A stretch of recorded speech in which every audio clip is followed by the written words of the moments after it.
Hello दोस्तों, स्वागत है आप सबका हमारे यूट्यूब चैनल पर। तो जैसा कि हमने लास्ट वीडियो में देखा था कि आइसोमेरिज्म क्या होता है और इसकी कितने टाइप होते हैं, जिसमें हमने देखा था कि स्ट्रक्चरल आइसोमेरिज्म इसका एक टाइप है और दूसरा है स्टीरियो आइसोमेरिज्म। तो स्ट्रक्चरल आइसोमेरिज्म क्या है कि इसका मॉलिक्यूलर, जैसे आइसोमेरिज्म में मॉलिक्यूलर फॉर्मूला जो होता है वो सेम होता है, ठीक है। और इसकी फिजिकल और केमिकल प्रॉपर्टीज जो होती हैं वो डिफरेंट होती हैं, ठीक है। मॉलिक्यूलर फॉर्मूला सेम होता है लेकिन उसकी फिजिकल और केमिकल प्रॉपर्टीज डिफरेंट होती हैं, तो उसको आइसोमेरिज्म कहते हैं। अब इसका स्ट्रक्चरल आइसोमेरिज्म में हमने पढ़ा था कि जिसके यदि स्ट्रक्चर में डिफरेंस होता है तो उसको स्ट्रक्चरल आइसोमेरिज्म कहते हैं, और जिसकी 3D अरेंजमेंट में डिफरेंट होता है, मतलब यदि जिसके अरेंजमेंट में डिफरेंस हो रहा है, अरेंजमेंट में, तो उसको बोलेंगे हम स्टीरियो आइसोमर। ओके। अब स्ट्रक्चरल आइसोमर जैसे हमने पढ़ा था, चेन आइसोमर होता है, और ये पोजिशनल आइसोमेरिज्म होता है, फंक्शनल होता है, मेटामेरिज्म होता है, टॉटोमेरिज्म होता है और रिंग चेन होता है। तो हमने ये सब पढ़ लिया था और टॉटोमेरिज्म सिर्फ अभी बचा हुआ था। मैंने टॉटोमेरिज्म अभी नहीं कराया है, तो ये टॉटोमेरिज्म मैं तब कराऊंगी जब मैं आपको पढ़ाऊंगी रेजोनेंस। रेजोनेंस पढ़ाऊंगी जब आपको ये टॉटोमेरिज्म मैं करवाऊंगी, ठीक है। तो अब आज हम पढ़ने वाले हैं क्या, स्टीरियो आइसोमेरिज्म। स्टीरियो आइसोमेरिज्म क्या है और ये कितने टाइप का होता है, तो इसमें भी मैंने ब्रीफली आपको बताया था कि कॉन्फ़िगरेशनल होता है, कन्फॉर्मेशनल होता है। अब कॉन्फ़िगरेशनल में ज्योमेट्रिकल, ऑप्टिकल और ये सारी चीजें आज हम पढ़ने वाले हैं, ठीक है। तो अब हम स्टार्ट करते हैं स्टीरियो आइसोमेरिज्म। एक मिनट। अब हम स्टार्ट करने वाले हैं stereo isomerism. So what are stereo isomerism? तो सबसे पहले पहले मैं जैसे आपको बता दूं कि एक मिनट। ओके। जैसे मैं बता दूं कि स्टीरियो,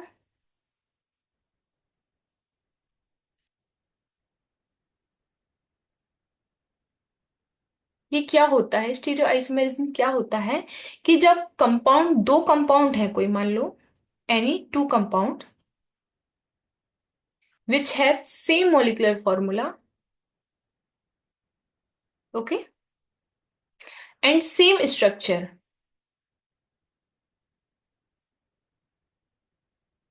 देखो, जैसे मान लो मॉलिक्यूलर फॉर्मूला यदि सेम है और स्ट्रक्चर डिफरेंट है तो उसको बोलेंगे स्ट्रक्चरल आइसोमेरिज्म।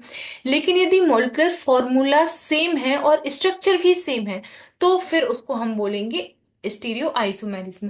तो अब दोनों में डिफरेंस क्या है वो आप समझ गए होंगे, एक में स्ट्रक्चर सेम है, एक में स्ट्रक्चर डिफरेंट है। यदि स्ट्रक्चर डिफरेंट है तो स्ट्रक्चरल आइसोमेरिज्म, और स्ट्रक्चर सेम है तो स्टीरियो आइसोमेरिज्म। तो अब यदि स्ट्रक्चर सेम है, आप बोलोगे मैम दोनों मॉलिक्यूल का मॉलिक्यूलर फॉर्मूला सेम है और स्ट्रक्चर सेम है,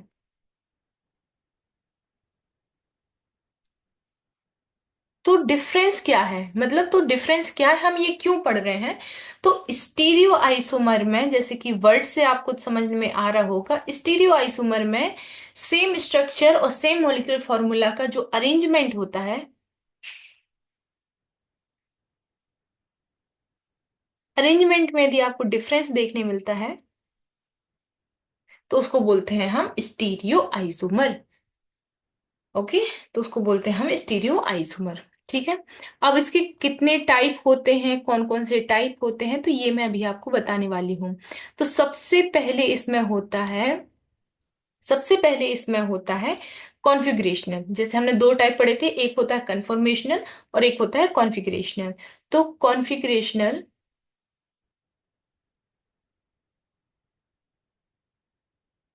कॉन्फ़िगरेशनल आइसोमेरिज्म, ठीक है। ये हमारा कॉन्फ़िगरेशनल आइसोमेरिज्म। तो इसमें क्या है, इसमें एक होता है, अब ये भी आपके दो टाइप का होता है ना। कॉन्फ़िगरेशनल आइसोमेरिज्म भी आपका कितने टाइप का होता है, दो टाइप का। एक होता है जियोमेट्रिकल,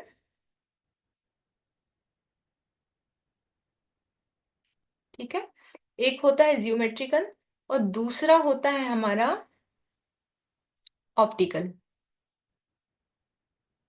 ठीक है।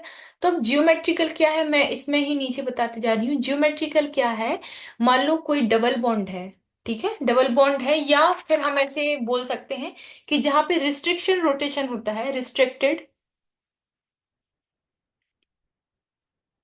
जहां पे रिस्ट्रिक्टेड रोटेशन होता है,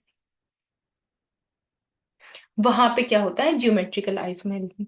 अब क्या होता है ये रिस्ट्रिक्टेड रोटेशन, क्या होता है, जैसे एक सिंगल बॉन्ड है, फॉर एग्जांपल जैसे एक सिंगल बॉन्ड है, सिंगल बॉन्ड के अराउंड तो रोटेशन हो सकता है ना, सिंगल बॉन्ड के अराउंड रोटेशन हो सकता है, लेकिन मान लो यदि आपने डबल बॉन्ड, ट्रिपल बॉन्ड या कोई रिंग, मान लो मैंने 6 मेंबर्ड रिंग या 5 मेंबर्ड रिंग, ऐसी कोई रिंग लगा दी, तो उसके अराउंड रोटेशन अब नहीं हो सकता है, रोटेशन नहीं हो सकता है, रोटेशन रिस्ट्रिक्ट होता है, इसलिए इसको बोलते हैं रिस्ट्रिक्टेड रोटेशन। तो सिंगल बॉन्ड में ही रिस्ट्रिक्टेड रोटेशन होता है, और डबल बॉन्ड, ट्रिपल बॉन्ड या रिंग्स में रिस्ट्रिक्टेड रोटेशन नहीं होता है। तो आप जैसे एल्कीन्स, फॉर एग्जांपल इसका एग्जांपल हो जाएगा एल्कीन्स, ठीक है। और क्या एग्जाम्पल हो सकता है एल्कीन्स में, तो आप डबल बॉन्ड हो गया। ऑक्साइम्स इसका एग्जाम्पल हो सकते हैं, ऑक्साइम्स, ठीक है, ये है आपका C double bond O N O H, ठीक है। तो यहाँ पे डबल बॉन्ड यहाँ पे है, तो जी आई कहाँ पे, यहीं पे होगा, ठीक है। तो इस तरीके से आपके एग्जाम्पल हो जाएंगे। अब आ, एक मिनट, इसको मैं इरेज कर देती हूँ,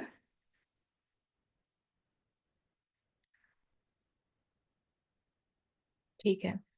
अभी जैसे, अब जैसे ही आप जीआई पढ़ोगे, मतलब जियोमेट्रिकल आइसोमेरिज्म, तो यहीं पे आपको देखने मिलेगा कि सिस्ट्रांस होता है, ठीक है, और ईजेड सिस्टम होता है। अभी मैं नॉमेनक्लेचर जब पढ़ाऊंगी तो आपको सिस्ट्रांस कैसे होते हैं वो पढ़ाऊंगी, और ईजेड की नॉमेनक्लेचर कैसे करते हैं वो पढ़ाऊंगी, ठीक है।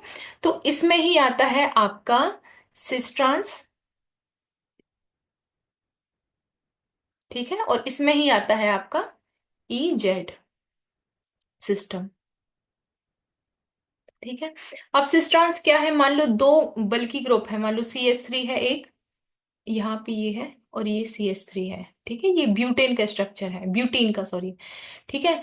तो यदि दोनों CH3 सेम साइड है तो इसको बोलेंगे सिस, है ना। और यदि ये दोनों CH3, जैसे इसको मैं नाम 1 दे दूं, इसको 2 दे दूं, तो इसका ये 1 हो जाएगा, इसका ये 2 हो जाएगा, तो ये दोनों बल्की सिस्टम जो है वो सेम साइड है, तो इसको बोल देंगे हम क्या, सिस।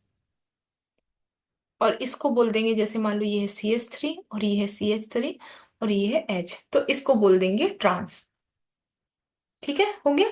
तो ये हो गया सिस ट्रांस। तो ये है रिस्ट्रिक्टेड रोटेशन के अंडर ही आ रहे हैं, क्योंकि यहाँ पे ये वाला डबल बॉन्ड जो है, ये वाला डबल बॉन्ड है, इसके अराउंड रोटेशन रिस्ट्रिक्टेड है, तो इसलिए वो इसको बोल रहे हैं रिस्ट्रिक्टेड रोटेशन।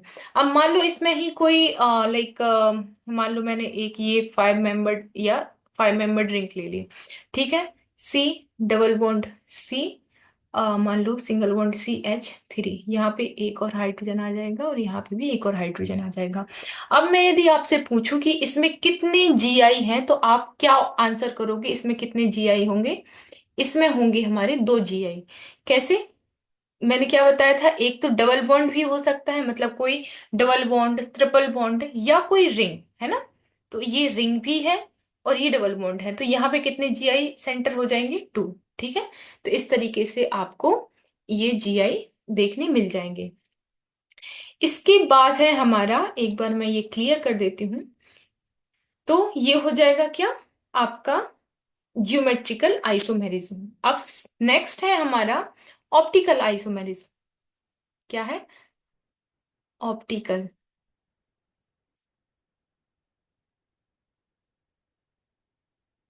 अब ये ऑप्टिकल आइसोमेरिज्म क्या है, तो ऑप्टिकल आइसोमेरिज्म बेसिकली, यदि जस्ट आप नॉर्मल एग्जाम्पल से समझें, तो इसमें ऑप्टिकल मतलब कुछ लाइट के रिगार्डिंग ये कुछ बात हो रही है, ठीक है। तो थोड़ा सा मैं लाइट के बारे में बताऊं, तो जैसे हमारी जो नॉर्मल नेचुरल लाइट हमको मिलती है, ये नॉन पोलराइज्ड लाइट होती है, मतलब ये अलग अलग डायरेक्शन, मतलब एवरी डायरेक्शन में।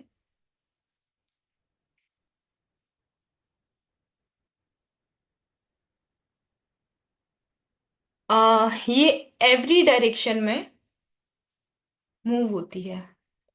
जैसे कि जैसे कि हमने पढ़ा है ना कि लाइट जो होती है वो वेव फॉर्म में होती है, तो मान लो ये इस डायरेक्शन में भी हो रही है, मान लो ये ऐसे ऐसे ऐसे करके इस डायरेक्शन में भी हो रही है, और मैं थोड़ा कलर चेंज कर देती हूँ, और मान लो ये ऐसे ऐसे ऐसे करके मान लो किसी और डायरेक्शन में भी हो रही है, मतलब एक ऐसे ये तीन डायरेक्शन है मान लो, एक्स वाई जेड, तो ये 3D मतलब तीनों डायरेक्शन में मूव हो रही है, मतलब एवरी डायरेक्शन जो भी है, तो इसको मान लो मैं इस तरीके से शो कर देती हूँ, तो ये हमारी लाइट है। ठीक है, तो ये हर दिशा में हर डायरेक्शन में मूव हो रही है, हर दिशा में चल रही है, तो इसको बोलते हैं नॉन पोलराइज्ड लाइट।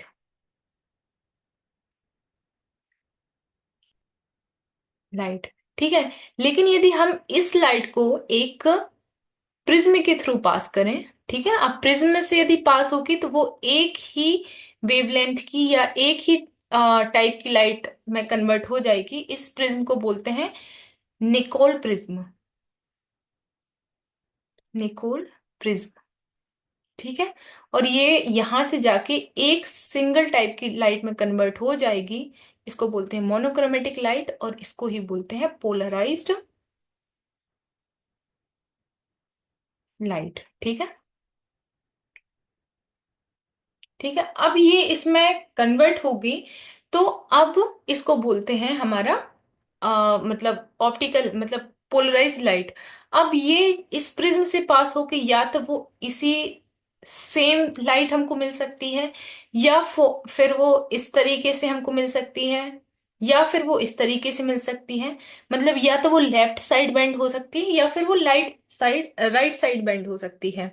ठीक है, तो इसी के अकॉर्डिंग हमको यदि वो लेफ्ट साइड बेंड हो रही है, मान लो ये है, ये तो राइट साइड, ये लेफ्ट साइड यदि बेंड हो रही है तो इसको एल टाइप का बोलते हैं।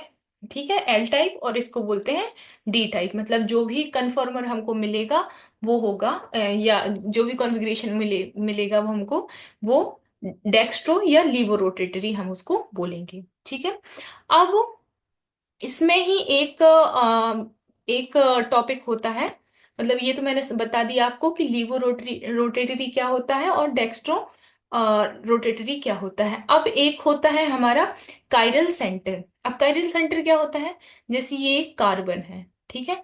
अब इस कार्बन पे यदि मैंने चार अलग अलग ग्रुप लगा दिए, ए बी सी और डी, यदि क्योंकि कार्बन की वैलेंसी कितनी होती है, 4 होती है ना, मतलब 4 बॉन्ड ये बना सकता है। तो मान लो ए बी सी डी ये चार अलग अलग डिफरेंट, 4 डिफरेंट ग्रुप्स, यदि 4 डिफरेंट ग्रुप लगा दिए तो इस सेंटर को बोलेंगे कायरल सेंटर। ठीक है, इसको ही बोलते हैं कायरल सेंटर। ठीक है, और ये कार्बन हो जाएगा, ये कहलाएगा हमारा कायरल कार्बन। तो अब कायरल कार्बन को यदि हम मिरर से देखते हैं तो इसकी दो इमेजेस बनती है, मतलब एक तो ये हो जाएगा और दूसरा ये हो जाएगा, मान लो ये बी आ जाएगा यहाँ पे, ये सी है और ये ए है और ये इसका डी है। ठीक है, अब ये जैसे मेरा ये एक हैंड है, जैसे मेरी ड्राइंग बहुत बुरी है, तो मेरा एक ये हैंड है, ठीक है, और दूसरा हैंड ये है, मतलब उसकी फिंगर में देख रही हूँ। ठीक है, और यहाँ पे मैंने मिरर लगाया है। ठीक है, तो एक मिरर दूसरे मतलब सॉरी एक हैंड की इमेज दूसरे हैंड की जैसी है, ये मिरर इमेज है। लेकिन यदि सेम हैंड को मुझे इसके ऊपर रखना है, सेम हैंड को मुझे इसके ऊपर रखना है, तो ये इस तरीके से बनेगा, मतलब मेरा थंब जो इस तरफ था अभी मैंने इसके ऊपर रखा तो इस तरीके से आ गया, तो ये क्या हो गया, नॉन सुपर इम्पोज हो रहा है।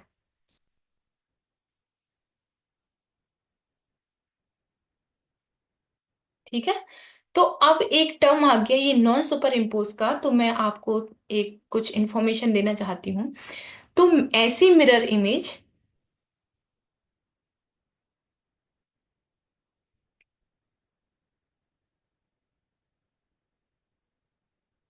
विच आर नॉन सुपर इम्पोज,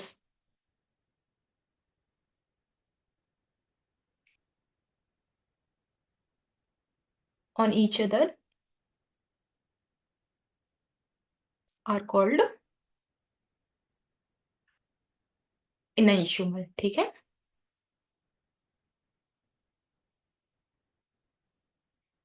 ठीक है।